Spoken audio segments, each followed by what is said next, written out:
জনদাবিতে পরিণত করতে পারলেই সংস্কার সফল হবে বলে মনে করেন নির্বাচন ব্যবস্থা সংস্কার কমিশনের প্রধান বদিউল আলম মজুমদার। আর কোনো স্বৈরাচার যেন আবারও ফিরে আসতে না পারে, এজন্যই সংস্কার প্রয়োজন বলেও মনে করেন তিনি।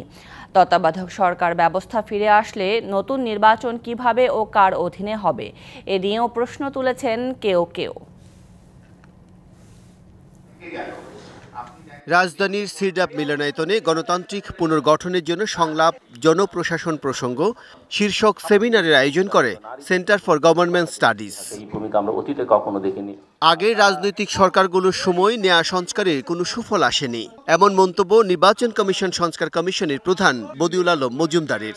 চলমান সংস্কারও যেন প্রশ্নবিদ্ধ না হয় সেদিকে সতর্ক থাকার পরামর্শ তার। সংস্কারের অনেক মূল আমাদের সামনে ঝুলানো হয়েছে, কিন্তু সেগুলো আমাদের ঘরে উঠেনি। যাতে আবারও পুনরাবৃত্তি না ঘটে, আবারও স্বৈরতন্ত্র ফিরে না আসে, তার জন্যই সংস্কার। রাজনৈতিক হস্তক্ষেপ মুক্ত জনপ্রশাসন কিভাবে নিশ্চিত করা যায় সেই মতামত উঠে আসে আলোচনায়।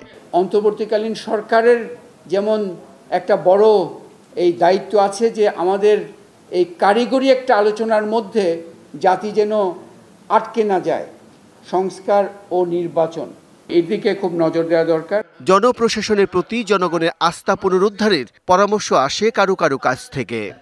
রাজনৈতিক যে সংস্কার এবং আমাদের কনস্টিটিউশনাল সংস্কার, এই দুটো করতে হবে।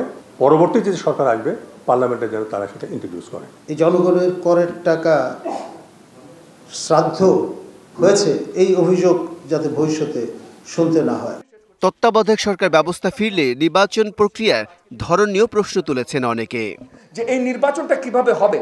15th অ্যামেন্ডমেন্টের যে রায়টা এসছে, এরপরে জানুয়ারি মাসে 13th অ্যামেন্ডমেন্টের রায় আসবে।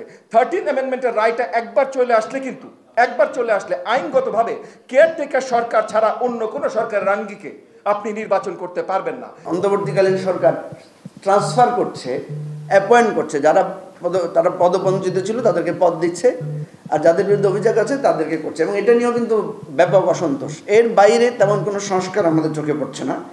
সংস্কার নিয়ে জাতীয় সংলাপের প্রয়োজন বলেও মনে করেন আলোচকরা। বিজয় কুমার দাস, ডিভিসি নিউজ, ঢাকা।